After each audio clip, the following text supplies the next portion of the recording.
এই চট্টগ্রাম বিআরটির মধ্যে ফারুক একমাত্র লোক যে চাঁদাবাজির সাথে জড়িত। ফারুক কিভাবে চাঁদাবাজি করতেছে? বিএনপির নাম ভাঙাইয়া বিএনপির সাথে থেকে এই ফরেয়ারটা লাগাচ্ছে।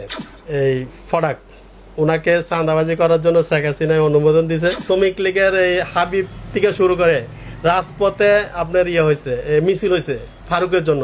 এটার ডকুমেন্টস আছে এবং এটার ভিডিও আছে আমার কাছে আছে। ভিডিও আপনি চাইলে নিতে পারবেন। এই শ্রমিক লীগের সাথে থাইগা এতে 15 বছর শ্রমিক লীগের কাজ করছে এবং চাঁদাবাজি শ্রমিক লীগের নেতাদেরকে সাথে নিয়ে করছে। এখন বর্তমান সরকার যখন চেঞ্জ হয়েছে, তত্ত্বাবধায়ক সরকার আসছে, উনি এখন আবার বিএনপির সাথে যোগ দিয়ে বিএনপির নাম ভাঙাইয়া বিএনপির সাথে থেকে এই ফরেয়ারটা লাগাচ্ছে। শ্রমিক দলের নেতা থাকতে পারে না, উনি শ্রমিক লীগ সাথে কাজ করছে, শ্রমিক লীগের সাথে কাজ করছে, ডকুমেন্ট আছে ফরেয়ার, কিন্তু এভাবে চাইলে পারে না। উনি যে সরকার আসবে সেই সরকারের সাথে কাজ করবে, এটা কোনো কথা না। উনি আমাদের রাজপথে থেকে আওয়ামী লীগের সাথে থেকে মিছিল মিটিং করছে। হাবিব যেটা ছিল সভাপতি, শ্রমিক লীগের সভাপতি হাবিবের সাথে ওনার সম্পর্ক ছিল, উনি মিছিল মিটিংয়ে অংশগ্রহণ করছে। বর্তমান সরকার চেয়েছে যখন বিএনপি তত্ত্বাবধায়ক সরকার আসছে, তত্ত্বাবধায়ক সরকারের আমলে এখন বিএনপি আসছে। তো এরকম তো হতে পারে না, এরকম একটা লোকের দুইটা রূপ থাকতে পারবে না, এটা কখনো সম্ভব না।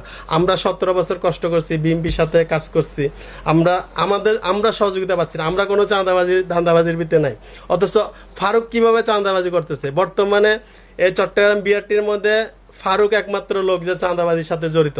বিএনপির ক্ষতি করছে আপনার এই যে সংগঠন, যেটা আপনি মনে করেন ওর যেটা ফেডারেশন সংগঠন ছিল, এই সংগঠনের লোক দিয়ে আপনার শ্রমিক লীগের নেতাদের সাথে অ্যাড হইয়া মিছিল মিটিংয়ে অংশগ্রহণ করছে। তো এখানে বিএনপির লোকদেরকে আপনার এখানে একটা বেকায়দায় ফেলাইছে।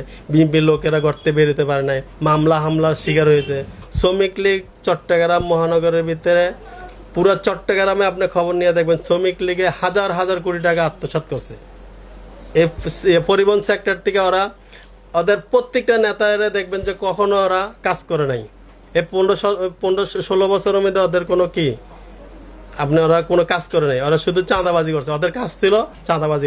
1 নম্বরে এখন ফারুকে আছে। এটার মধ্যে এতে খুব ঠান্ডা মাথার খুনি বলতে পারবেন ফারুকে বিগত সরকার আমলেও চাঁদাবাজি করছে, নীরবে, কেউ বুঝতেও দেয়নি, কিন্তু বর্তমানে এতে প্রকাশ্যে চলে আসছে। আমরা এই বিষয়ে যদি এটা আমরা প্রতিবাদ জানাচ্ছি আমার সংগঠনের তরফ থেকে। যদি এটাতে কাজ না হয় তাহলে আমরা রাজপথে নামবো, আইন পদক্ষেপ নেওয়া হবে আমাদের সংগঠনের তরফ থেকে। আমি পরিবহন শ্রমিক দল সভাপতি হিসাবে বলতে চাই, ওই যেন সামনে আগামীকালকের থেকে যেন এই ধরনের চাঁদাবাজির সাথে জড়িত না হয় আর করতে না পারে। বিআরটি যেন তাকে কোনো রকমের সুযোগ না দেয়। এই বিষয়ে দেওয়া হয়েছে, আমাদের এই মালিক পক্ষতে দেওয়া হয়েছে, তারপর অনেকগুলো সংগঠন থেকে দেওয়া হয়েছে। কিন্তু ওর বক্তব্য হলো ওকে চেয়ারম্যান সাহেব ঢাকার থেকে অনুমোদন দিছে। ফারুকের বক্তব্য হলো, কিন্তু ফারুকের বক্তব্যটা মানে এটা লাগানোর অনুমোদন দিছে, ওনাকে লিখিতভাবে একটা সিটি ইস্যু করছে। এটা মানে ফারুকের বক্তব্য, কিন্তু আমরা কতটুকু শিওর সেটা জানি না। না, সিডিটা আমাদের, কিন্তু সিডিটা আপনি বিআরটিতে করবেন, খবর নিলে পাবেন ওদেরকে সিডি দেওয়া হয়েছে। যেমন মাসুদ স্যারকে সিডি ইস্যু করছে।